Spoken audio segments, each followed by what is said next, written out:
You ever have one of those moments where you totally get something in your head, but you just don't feel it in your gut? Well, that's exactly what we're diving into today. We're looking at that incredible point in the Bhagavad Gita where a student, Arjuna, moves past just knowing the truth and asks to actually see it. So, we start right after Lord Krishna has laid out all his teachings. And Arjuna gets it. He says it right here. My delusion is now dispelled. So let's be super clear. This isn't a moment of doubt. It's the exact opposite. It's a moment of such perfect clarity that it sets the stage for something huge. So here's how we're going to break down Arjuna's journey. First, we'll cover what he understood. Then, we'll get into why knowing just wasn't enough. After that, we'll look at the really careful way he makes his big request. And finally, we'll unpack the unwritten rules for actually getting that kind of mind-blowing revelation. All right, so to really get why Arjuna's request is so special, we have to appreciate the solid foundation he's working from. And this is key. He's not asking for more information because he's confused. He's asking for an experience because his understanding is totally crystal clear. You see, Krishna has given him these 4 massive truths. 1, your body, it's just a car you're driving for a while. 2, your real self, your soul, that's eternal. 3, the way to actually realize this is through selfless action, or karma yoga. And 4, the big payoff. This knowledge is what leads to a truly joyful life. Intellectually, Arjuna is 100% on board. But here's the real kicker. Even with this perfect step-by-step understanding, something was still missing. He had all the right information, but he hadn't actually felt the transformation that was supposed to come with it. And this, right here, is the heart of the matter. He understood, in theory, that this knowledge should make him joyful, but he wasn't feeling it. You know? There was this massive gap that had opened up between the idea in his head and the actual feeling in his heart. This lays it out perfectly. I mean, it is one thing to know intellectually, oh yeah, my body is just a vehicle. It's a whole other thing to feel that joyful sense of freedom that comes with it.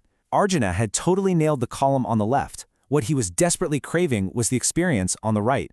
So, Arjuna is fully aware of this gap between knowing and feeling.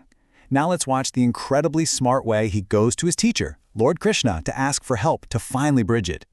Now, this is so important to get. This is not a challenge. It's not a prove it to me kind of demand.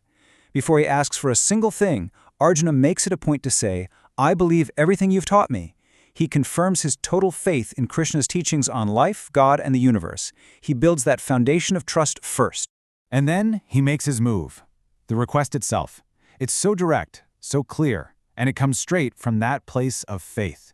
He's basically saying, everything you've told me is true. I get it. And now, I want to see it. I desire to witness your divine, universal form.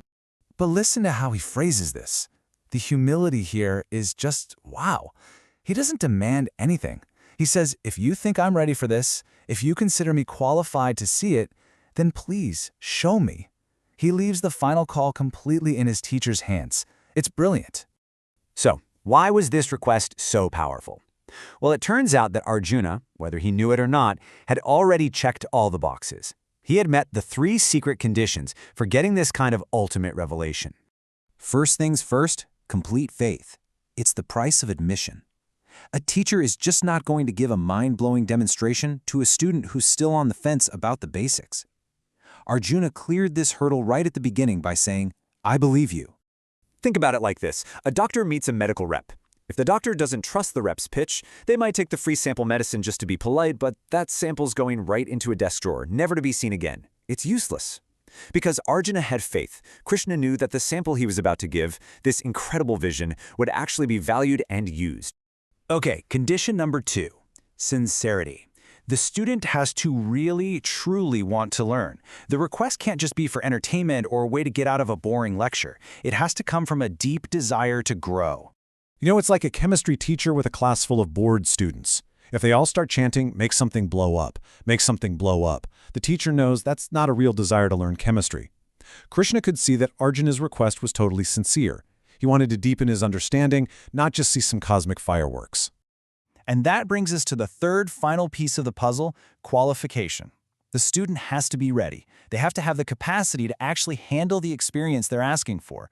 Some truths are so powerful, they can break you if you're not prepared.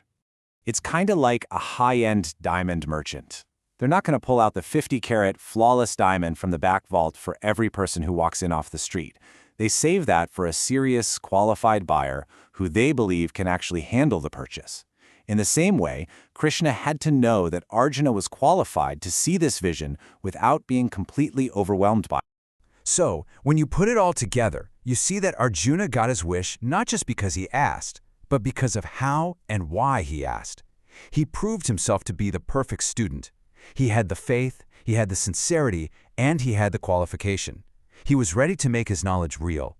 And really, that brings it all back to us, doesn't it? We all have things we know, things we believe are true. But when is that knowing not enough? What does it really take to cross that bridge, to go from simply believing something to truly deeply seeing and experiencing it for yourself?